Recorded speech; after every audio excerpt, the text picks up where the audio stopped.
Joining us now is the reporter himself, News Central correspondent Austin Azu. Austin, good morning to you. Thank you very much for joining us. But Austin, these are very, very worrying situations that we are seeing from Delta State there. Please, could you give us an exact idea of what or who it might have been that these children might have been, well, the perpetrators? What's been said since after that report?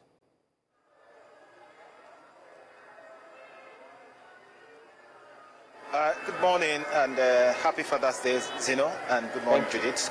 You can't tell me happy Father's Day. Agborho and environment for the past few weeks has been embroidered. Sorry? Hello? Can you hear me? I can hear you loud and clear. I was saying that you Please didn't wish me confirm if happy you can hear Father's me. Day. Yes, we can. Go ahead, please.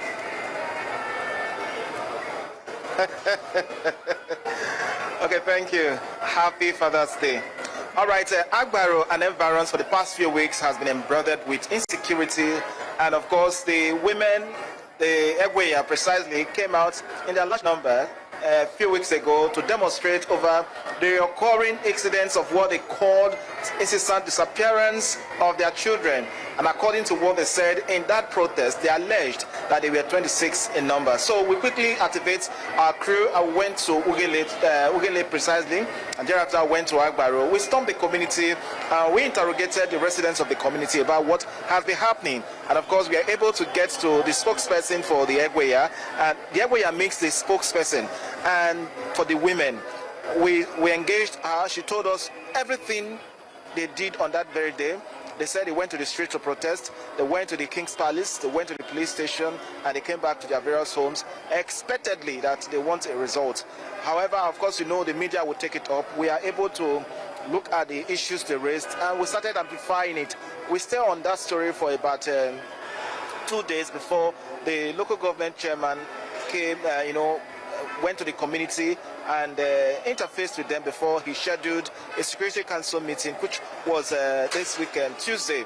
So at the end of the Security Council meeting, the chairman was able to confirm that from all the information gathered and for all those who came to complaints about their missing children, actually brought down to 7. So that was what he said, that the numbers of those declared missing, allegedly, according to him, were 7. But nevertheless, we were able to speak to the victims' parents. We spoke to 2 on the ground, and we spoke to 1 on the phone. Precisely, we engaged Mila Loki and his wife, who said that their last child happens to be 6 years. Little Eriga came back from school on that very day. And according to that was a Sunday this particular Sunday, last week Sunday, sorry. And he said that Sunday, making it 10 days, the child was declared missing. So we engaged both of them, and they told us everything that happened. That the child came back from school after his lunch. He just went to play with his peers. After playing with his, after 1 hour interval, the mom started looking for the child. Very unfortunate, from that particular day to date, the child has not been found. According to them, that they went to the police station to go and make the documentation at Agborho, and after the documentation, he was told that within 24 hours that he will get a feedback from them. After the 24 hours, he didn't get any feedback. He never bothered going back to the police station. But after a few days interval, he was told, that's Mila Eriga, the captor and the father of Eriga. He went to Ekpan police station. According to him, that he had an information that there was a missing child that was found at Ekpan. So he went to Ekpan police station. Getting there, he discovered that that was not his son.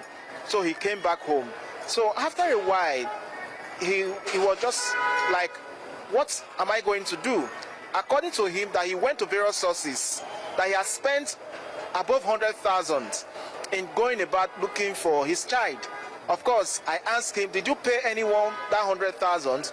He said no, that what he did was to begin to look from for the child from one place to another, consulting the oracle, going to church, just to ensure that he's able to find his child. Just a second, Austin. For a bit more clarity, I would like to know, these children, were they collected as a group, or were they different accounts or reports that were made? Because initially there were more than 20. Now we have 7 children that are missing. Were they all together? Were they all together in this community before they went missing, or did they go missing one after the other?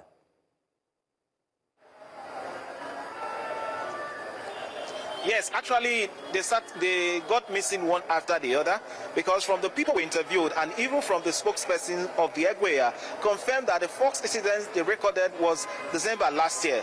And of course, the police have that record. And from that December last year to January, a lot of persons, according to them, have been missing, precisely the children between the age of 3 to 10 years. And the one in March actually struck them that just like what happened in one of the novels we read, that a child born today, the child dies, and the next morning another child died, the following day another child died. So the hue and cry in Agborho became so disturbing that prompted their protest. However, that of the little Eriga and one other woman whose name is Jaro Egbo as well, said that their children missed within this particular in May. What happened in May 29? What happened in May 27? So it's not only within Agborho. We only interviewed some other residents within the Agborho community, because Agborho comprises of so many communities. But the name Agborho becomes a bigger picture. Can you tell us what Agborho community is like as against what Ughelli is like? Ughelli is a very urban place. Just to give us an idea of what the community these children were taken from is like. Is it like a small village type community, or is it urbanized itself?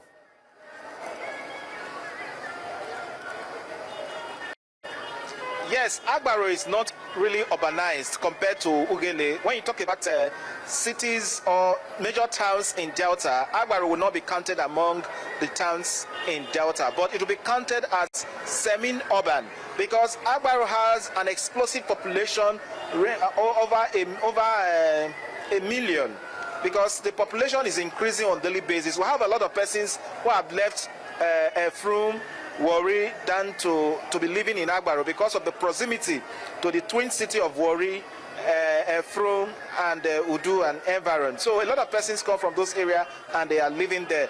But within Agborho, you can still see some elements of rural areas, because most of the houses are not fenced and they are still living this their communal life.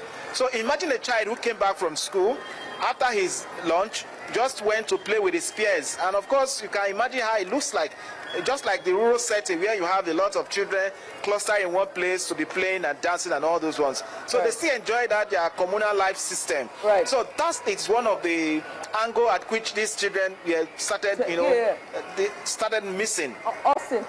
Yeah, so I'm gonna, first of all, before I ask my question, I just want to put it out here to our viewers that we reached out to the PRO for the Delta State Command of the Police, and that's SP Bright Daffy, and unfortunately he had to turn down that invitation. He said he wouldn't be able to make it for this interview. So Austin, you're left to answer this question, right? The numbers streamed down very quickly from 26 to 7, and it was because of the chairman of Ughelli local government area who said that the only verifiable cases were 7. Have you spoken to the mothers or the parents of the 7 children, or are other parents, and are other parents of the 26, unconfirmed 26, crying out at this point and saying that their case should also be part of that 7?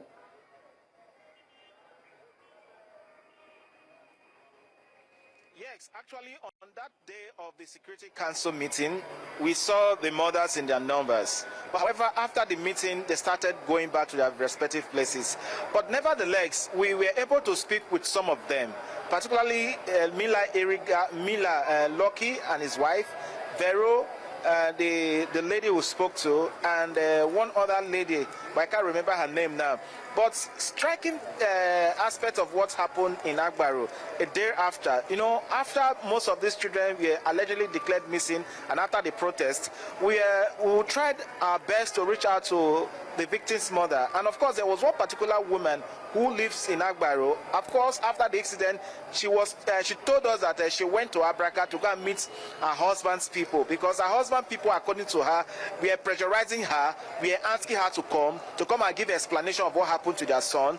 Vis-a-vis due the other issues that some of them have even resorted to traditional means of looking for their child. We equally asked particularly Vero, the mother of the victim, we asked her what happens that you went to church and all those ones. Said even she was in Agborho, but her husband has gone to Awushi. According to her, that her husband is from Awushi, she is from Delta here, and her husband have gone to Awushi to go and sort traditional means of finding out. And she confirmed to us that from what they have seen on the Africa CCTV camera, in quotes, that the child is still, is still living.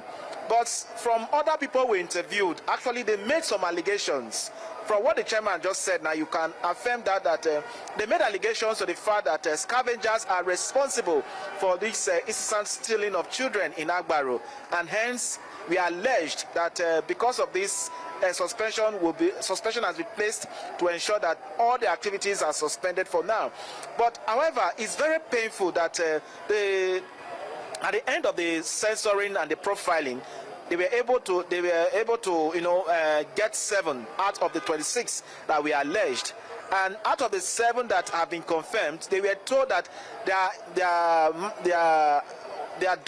file document will now be transferred from Agborho Police Division down to the area command. That the area command will be the one to supervise and oversee whatever happened within the case file. Because of course, whatever that is not brought before the police, according to what we heard, that whatever is not incidented in the police station cannot be reported or cannot be confirmed except the police are able to give us an accurate figure. So we are waiting for the police now to tell us and give us an accurate figure of the numbers so far. Right. But don't forget that the village setting and the rural community, Mr. Lucky Miller went to the police station to go and report. After a few days, he didn't get feedback, so he didn't go back to the police station again. And subsequently, some other people said they went to the police station, but they were not given fair treatment. We don't know if the police will be able to confirm that. All right. But what is on ground now is to ensure that able to get the 7 children missing from Agborho, to ensure they are able to reunite with their parents, and Agborho comes back to life again. Because as at the moment, people are living in fears. Right. Nobody is willing to leave his child an inch from where he's staying or where she's staying. Right. And Austin, as you've already started, so let's continue on that line, shall we? This report, you brought this report to us on Sunday, and so far they have now set a probe, and we now know that it is 7 verified cases of children missing.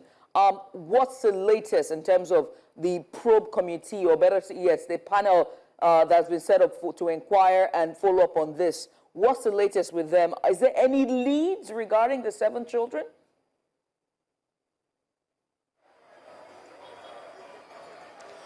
From what we gathered so far, the committee is being headed by illustrious son of Agborho, and the security agencies are fully involved in that committee. The 5-man panel committee is set up by the council chairman. However, we gathered that the committee have started working already, but what we are not certain is the number of those who have gone to meet the committee to tender the requirements that the council chairman requested them to submit before the panel of inquiry. And the panel of inquiry were given 2 weeks.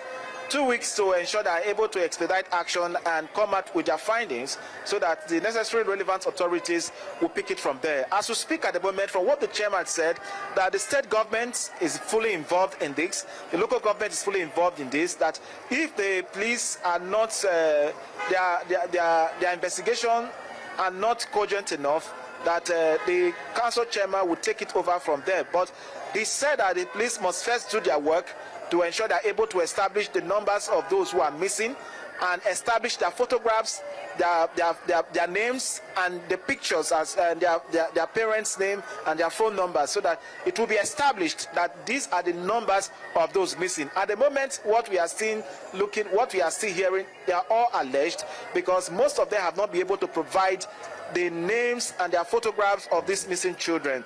And another information we gathered, that most of those victims' parents have left Agborho. That after the incident, some of them traveled to their villages to go and sort for alternative means of getting their children. And what we equally gathered, that about on Thursday ago, that some of them went back to the Agborho Police Division to go and properly document their case before the police authorities, so that they will be able to have an authoritative clean list or paper that will be presented, that these are the names, the photograph of the children missing in Agborho. It's expected that in coming days, within the next 2 weeks, expected for the committee to turn in their reports, that a sign of relief will be heard in Agborho about some of these missing children. We equally heard that there was a particular case that was trending in Agborho, that someone was caught in an attempt to allegedly steal away a child from Agborho, and that person was accosted by the vigilante, and he was given the beating of his life. Thereafter, handed over to the security agency. And after dropping the young man at the police station, and nobody came to incident any case against him.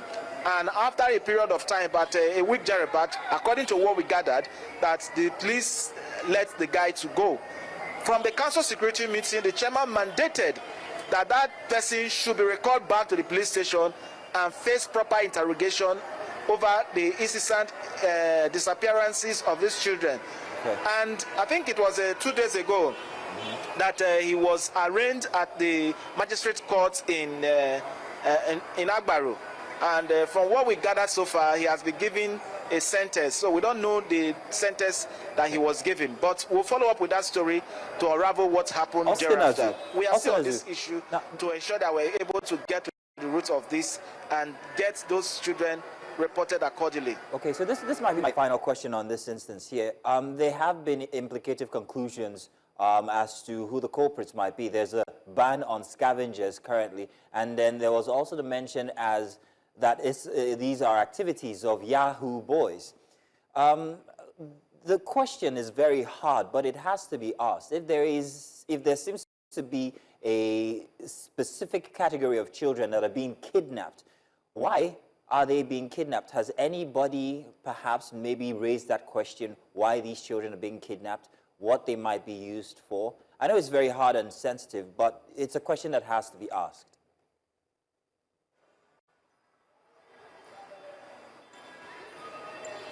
Well, from the chairman's statement, one could actually deduce the fact that he accused and pointed towards the suspected ritualists and suspected Yahoo boys involved in this whole menace playing out in Agborho and environs.